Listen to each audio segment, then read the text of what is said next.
Welcome, Traveler. Cluster Grenade used to be completely useless. Not with a new Mortar Totem, though.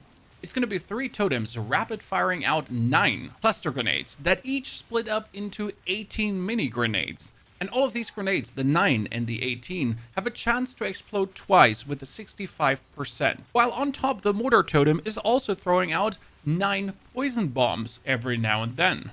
And as a result, whole maps are just going down. You don't even have to see your enemies anymore. They will 100% die. While you're standing on the side shooting in your explosive shots and watch those bosses just melt away. And since you're a Tactician, every single projectile you shoot, every single grenade, every single bolt immobilizes the enemy, and immobilized enemies can't take actions anymore. Therefore, you exist, you zoom around, but no one else can move. That made my 3rd ascension the easiest ever. The bosses, they seize up. Enemies, they seize up. I pretty much carpet bomb a whole room, and nothing can move in there until they're dead. The mortar cannon you already get with level 41, but for the cluster grenade you have to be level 52. Until the level 52 point, I would heavily recommend playing the normal, buffed, super strong grenade mercenary. And for that level 1 to 52, we also have the guide linked in the description below. And we're now building up on that with a mortar grenade goodness. The gameplay loop is pretty smooth. You always engage with your totems. You just put them into the enemies and then instantly yeet in your explosive shot into the grenades they're putting out. Because you can pretty much explode the grenades as they're leaving the totems. And suddenly everything gets carpet bombed. Everything gets instantly pinned. Everything cannot move anymore. And just dies to the consequences of your totems going vup, vup, vup, vup, vup. With real rapid fire. And before your totems are even done shooting, before everything is even done exploding, you're already at the next pack. Because all the instances of grenades on the ground, they don't go away if you resummon the totems. So if I resummon my totems up front, the grenades that they spoot out, they're still in the business of exploding. They're still going away. The gas grenades behind you, they can actually link up like your big carpet and then explode throughout the whole map. Beautiful.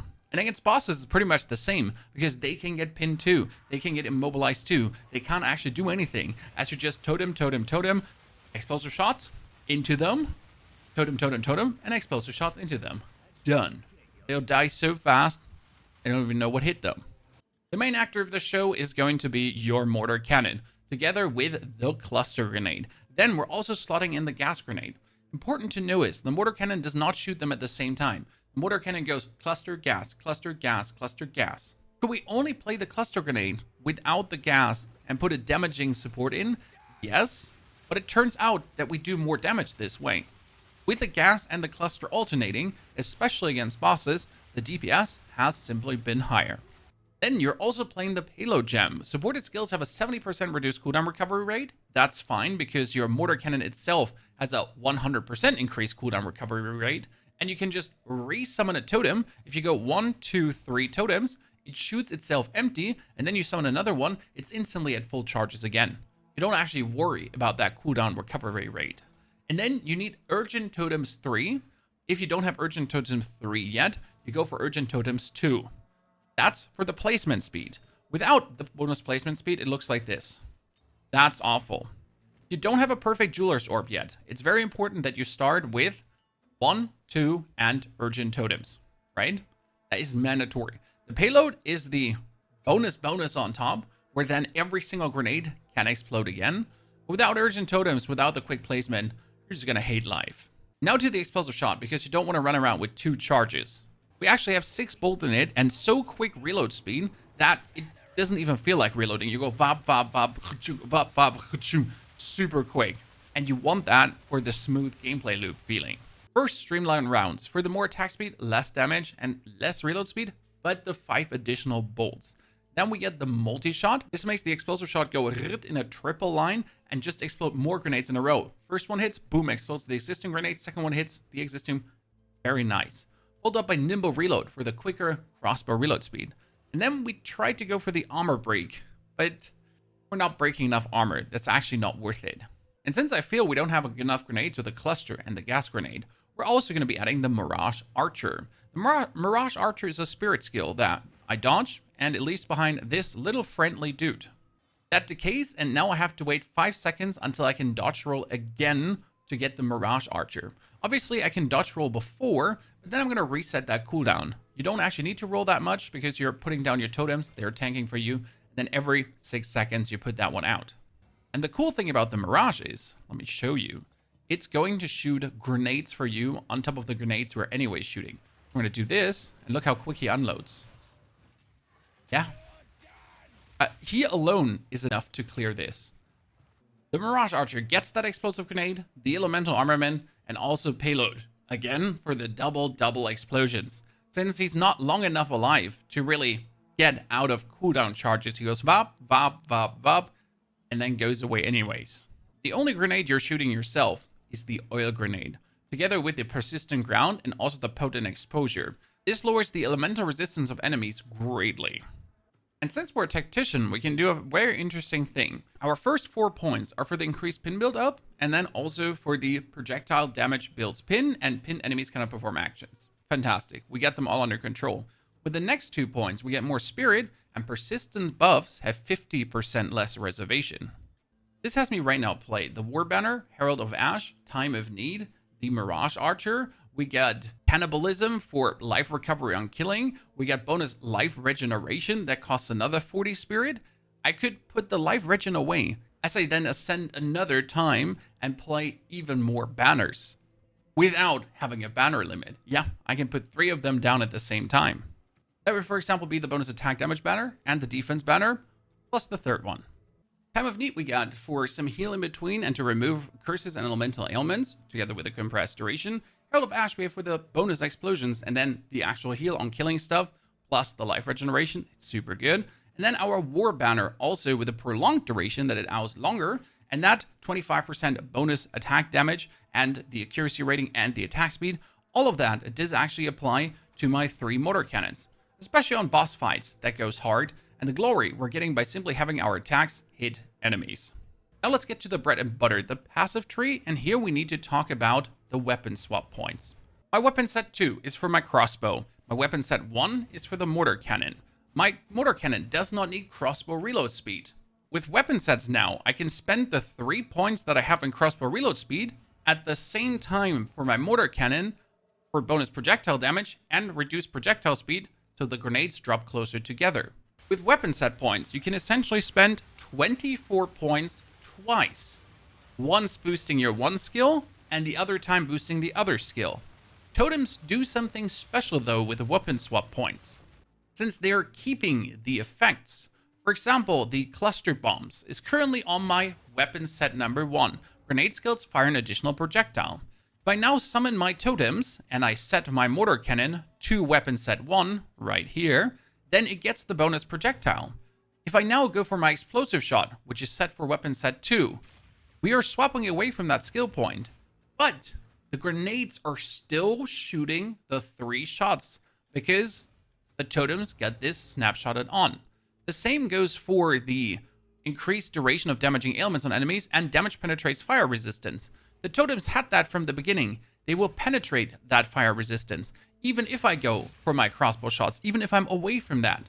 But my explosive shot does not have to penetrate fire resistance. When I'm using my explosive shot, I'd rather have more evasion rating. I'd rather have more defense in general to stay alive. Since I'm going to put down my totems, and then I'm just going to spam this for 8 seconds. And right now, as you can see, my defense goes vastly up when I swap between the weapon sets. As it should. Because if I spend around the explosive shotting, I need to be tankier. Let me walk you through point by point. We can begin with bonus projectile damage, and quite a lot of that.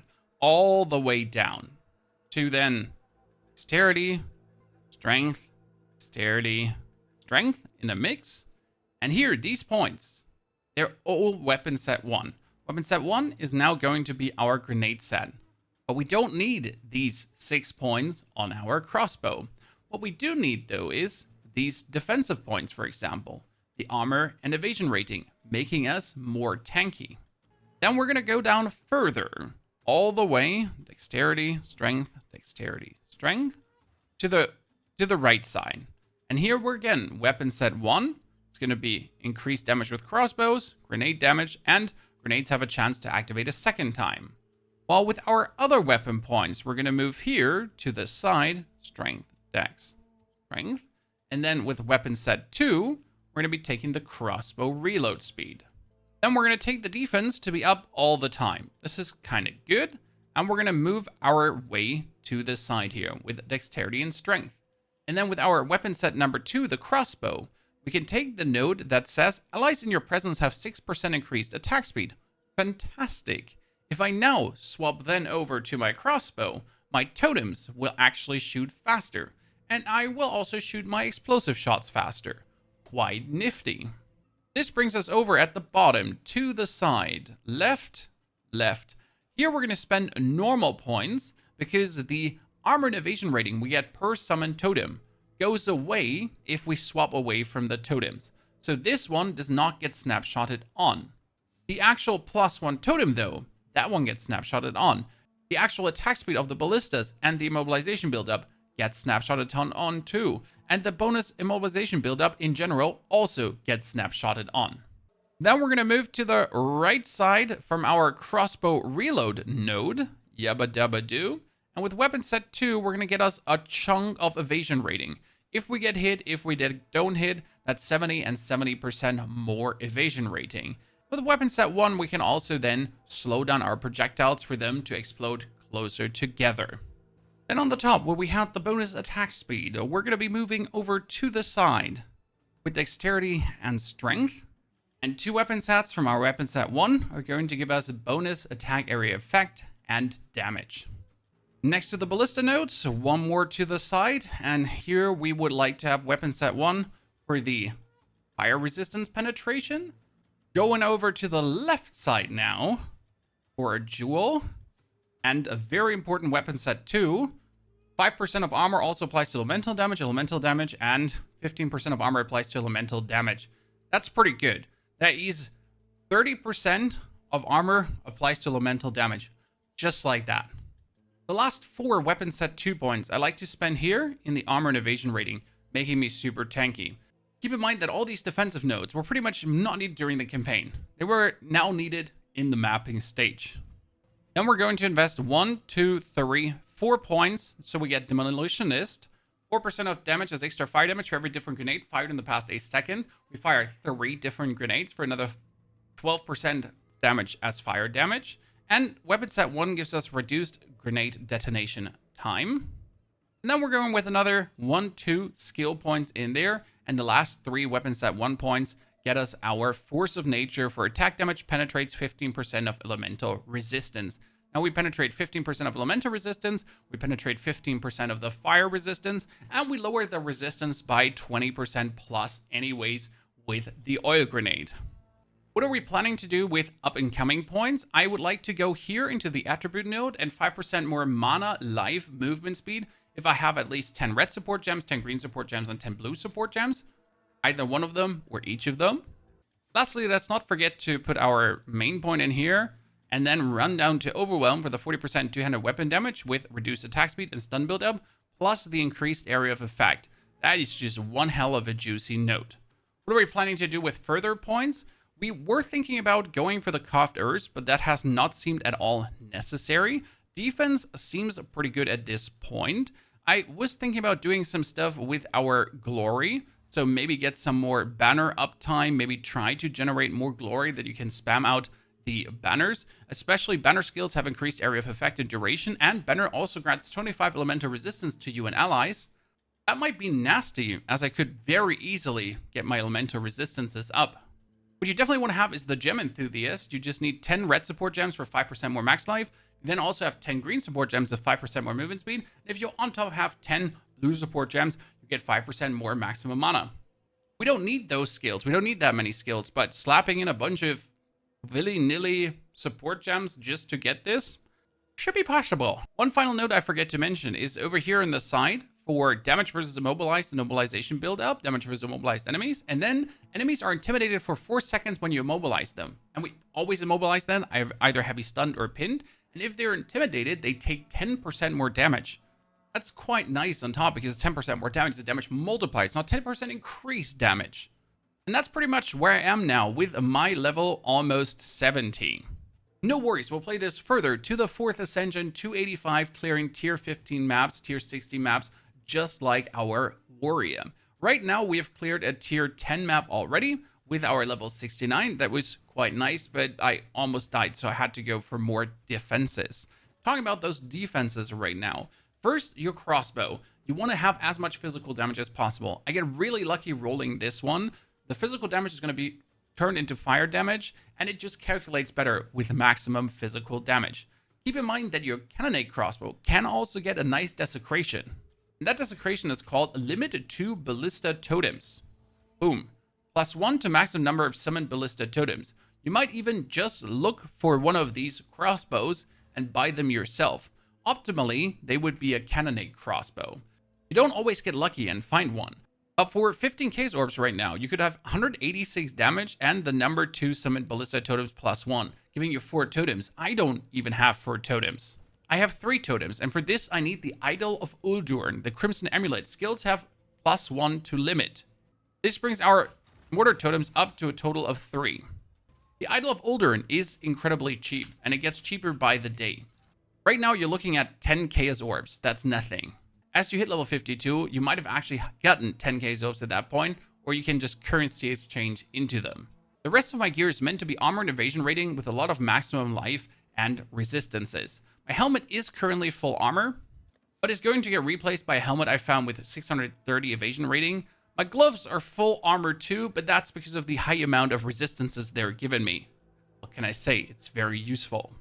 Generally speaking, you want at least to go up to 2,000 life. That should be feeling very good, with then your armor also taking care of elemental damage. And well, right now with those 3 totems, we're sitting at 70% armor. Pretty amazing. And if you had 100% of that armor also taking care of elemental damage, that would be nifty. So far, it's only 30%. It means I have to look for item pieces that give us a huge chunk in that direction too. What do you say, ladies and gentlemen? Weapon points too complicated, or could I reel you in for the Mortar Cannon Grenadier? No worries, I said it before, we'll play this all the way to tier 16 maps. We're going to clear all the things. We're going to do the 4th Ascension. I'll show you what's really possible and how far you can take this. Thank you very much for your attention. Here is more tips and a potential Warbringer, which also profits from that amulet, by the way. Enjoy, and have a fantastic good day.